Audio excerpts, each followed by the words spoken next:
आपका क्या सामान खोया था, कभी खोया था और कितने दिन में मिला है? मराठीतून आता 4 जानेवारीला माझं मंगळसूत्र माझ्या घराच्या जवळच मोटरसायकल स्वाराने ते उडवलं होतं. त्याच्यानंतर मग मी 112 नंबरला फोन केला. त्यांनी तातडीने मला रिस्पॉन्स दिला. अगदी निर्भया पथकपासून फॉरेन्सिकवाल्यांनी सगळ्यांनी तिथे माझ्या याला रिस्पॉन्स देऊन हे केलं. आणि पोलीस स्टेशनला पण पोलीसवाल्यांनी पण अत्यंत प्रेमाची आणि आदराची ट्रीटमेंट दिली.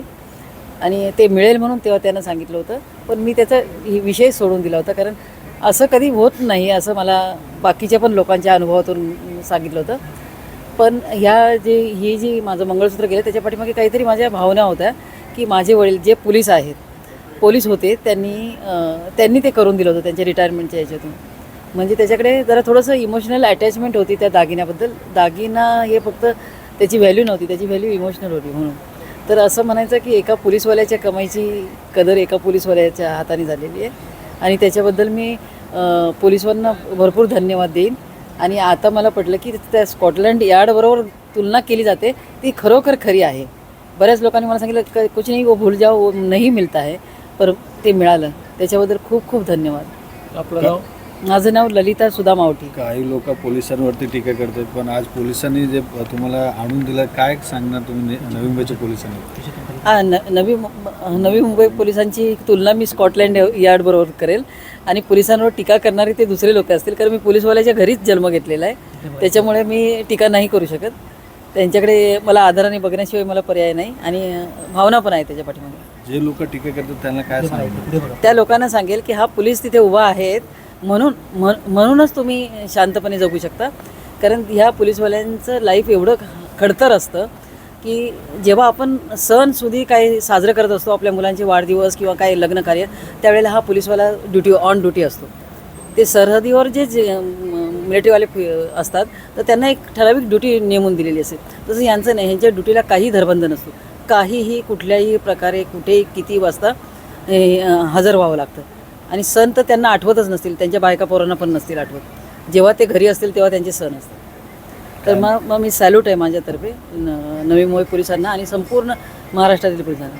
स्कॉटलँड नवी मुंबई पोलीस आयुक्तालयातील परिमंडळ 2 मधील CBD विभाग अंतर्गत आज आपण मुद्देमाल हस्तांतरण कार्यक्रम आयोजित केला होता.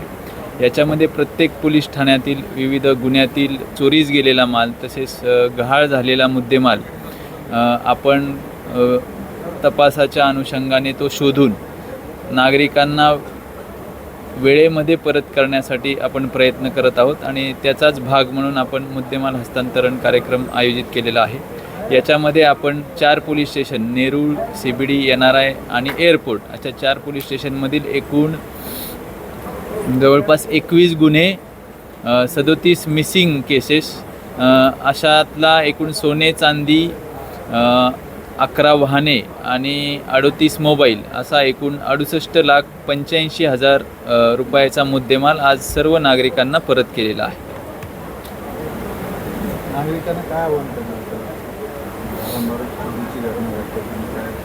याच्यामध्ये मी नागरिकांना एकच आवाहन करेल की बऱ्याच वेळा आपल्याकडून वस्तू गहाळ होते किंवा वस्तू चोरीला जाते, तर तात्काळ आपण पोलीस स्टेशनला येऊन कंप्लेंट करणं गरजेचं आहे, जेणेकरून आम्हाला त्या ठिकाणी उपलब्ध असलेले तांत्रिक तपासाच्या अनुषंगाने तपास करणं सोयीस्कर होतं. तसेच नवी मुंबई पोलीस आयुक्तालयामध्ये माननीय CP सरांच्या मार्गदर्शनाखाली सर्व नागरिकांना त्यांचा जो चोरीस गेलेला मुद्देमाल आहे हा लवकरात लवकर कसा परत करता येईल या अनुषंगाने ही मुद्देमाल हस्तांतरण कार्यक्रमाची मोहीम आपण सर्व ठिकाणी राबवत आहोत. जवळपास आपल्या परिमंडळ 2 मधील हा मुद्देमाल हस्तांतरण कार्यक्रम 4था कार्यक्रम आहे मागच्या 5 महिन्यामध्ये.